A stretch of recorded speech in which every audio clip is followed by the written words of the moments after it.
You know something is wrong before you can name it. The bowl is still full from this morning. It's the same bowl they used to hear you reaching for from 2 rooms away, tail already going before you'd even touched it. And now it just sits there. Or maybe it's the spot under the bed, the one they've never once chosen in 10 years of sleeping at your feet. But today they're in there, quiet, pressed against the wall. Nothing dramatic has happened, no single moment you can point to. Just a shift in the texture of your days together, a pulling inward. If you're watching this video, you may already be in that place, or you're afraid of approaching it, or you've been through it and you're still trying to understand what you witnessed. This video is an attempt to answer the question most of us are left holding. What were they actually experiencing in those final days? What did it feel like to be them? We won't have complete answers. Nobody does. But we have more than many people realize. And that's what we're going to walk through together. One of the most common things owners describe in the final days of their dog's life is withdrawal. The dog seeks out quiet, enclosed spaces. They stop following you from room to room. They want less noise, less movement, sometimes less touch. It's easy to read this as the dog pulling away from you. It's more accurate to read it as the dog pulling toward quiet. When a dog's body is under significant physical strain, organ systems slowing, energy reserves depleted, pain signals running in the background, the nervous system simplifies. Input that once felt pleasant can cross a threshold into overstimulation. The busy living room that used to be the center of their world becomes too loud, too bright, too much to process. The hiding isn't rejection. It's the dog doing what any creature does when things become overwhelming, finding the smallest, calmest container available and settling into it. Studies in veterinary medicine and animal behavior suggest that dogs have limited capacity to communicate chronic discomfort through obvious distress signals. They evolved in environments where showing vulnerability was dangerous. So, quiet, inward behavior can mask significant physical experience, which is worth understanding because it means outward calm doesn't always mean inner ease. What you can do in these moments is simple but meaningful. Follow their lead on proximity. Sit near the space they've chosen, not pulling them out of it. Let your presence reach them without requiring them to come to you. Many owners describe this as one of the most peaceful things they did, just being nearby without agenda. Not every dog withdraws. Some do the opposite. They become unusually close, following you from room to room with a new kind of intention. Resting their head on your knee with more weight than usual. Wanting contact they may not have sought in years. This is just as common as withdrawal. And just as misunderstood. What's likely happening is a return to the most fundamental source of safety in their life. You.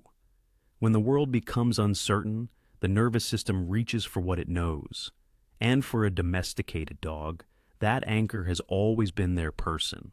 This clingy behavior isn't confusion or fear in a dramatic sense. It's more like the most honest possible expression of what the relationship has meant to them across their whole life. We don't fully know what dogs understand about their own condition, whether there's any sense of urgency or significance behind the closeness. We can't answer that with confidence. What we can say is that the attachment itself is real, and the pull toward it at the end appears to be too. Changes in eating and sleeping are among the most visible signs that something is shifting, and they're also among the most distressing for owners to witness. When a dog stops eating, our instinct is to try harder. Different food, hand feeding, coaxing, and sometimes that helps, briefly. But reduced appetite at the end of life is almost always physical rather than behavioral. The digestive system, like every other system, is working differently. What once felt like hunger may no longer register the same way. Nausea, discomfort after eating, or simply a body that no longer requires what it once did.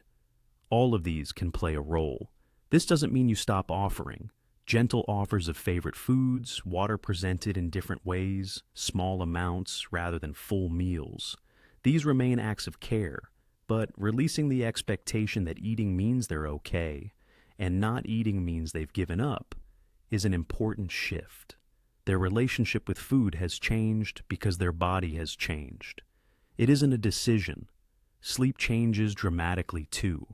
Dogs who once had predictable rhythms may sleep most of the day, wake at unusual hours, seem disoriented when they do surface. Research on aging in mammals generally suggests that significant shifts in sleep architecture accompany organ system decline. For dogs, this can include restlessness that doesn't look like pain, but may reflect a kind of physical unsettledness that their body hasn't learned to accommodate yet. Again, calm, familiar presence helps, not fixing, just accompanying. This part of the video is important, and it needs to be said carefully. Some dogs, in the day or two before they die, have a period of apparent improvement. They might eat something, show more alertness, seek out people they love, seem briefly more like themselves.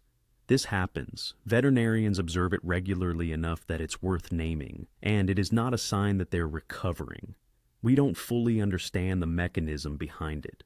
Some medical researchers suggest it may be related to a temporary shift in neurological activity.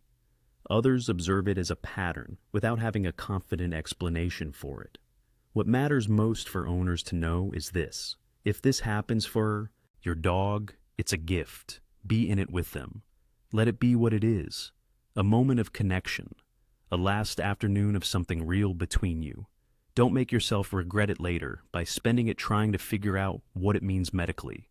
And if it's followed by a rapid decline, you weren't wrong to hope. You were right to be present. I want to spend a moment here with the people who are facing this decision, or who have made it and are still carrying the weight of it. Veterinary euthanasia, when it's chosen thoughtfully, is one of the most peaceful things a dog can experience at the end of their life. The process, in virtually all veterinary settings, involves a sedative given first. The dog relaxes, completely without distress, before anything else happens. What follows is quiet and fast, and in the presence of the people they love. Your presence matters more than anything else in that room. Studies on the human-animal bond have consistently found that the presence of a familiar person has measurable calming effects on dogs. Effects that go beyond what medication alone produces. Being there isn't just about what you need. It's about what they experience. The guilt that comes with this decision is one of the most painful things pet owners carry. The question of whether it was too soon or not soon enough, or whether they suffered more than they needed to, these questions tend to outlast the grief itself. Here is what I can offer. Veterinarians who specialize in end-of-life care consistently describe this decision, made by someone who loves their animal and has sought thoughtful guidance, as an act of profound care. Not a failure, not a betrayal. You were not given the ability to ask them what they wanted. You were given the responsibility of deciding on their behalf, with love and the best information available. That is not something to be ashamed of. Here is something the research does support with reasonable confidence. Emotional, responsiveness, the capacity to register a familiar voice, to feel comfort from a known presence, to orient toward attachment, appears to outlast many physical capacities in aging animals. Dogs in very late stages who show minimal response to physical stimulation will often shift. A softening in the muscles, a change in breathing, a slight movement, when they hear the voice of their person.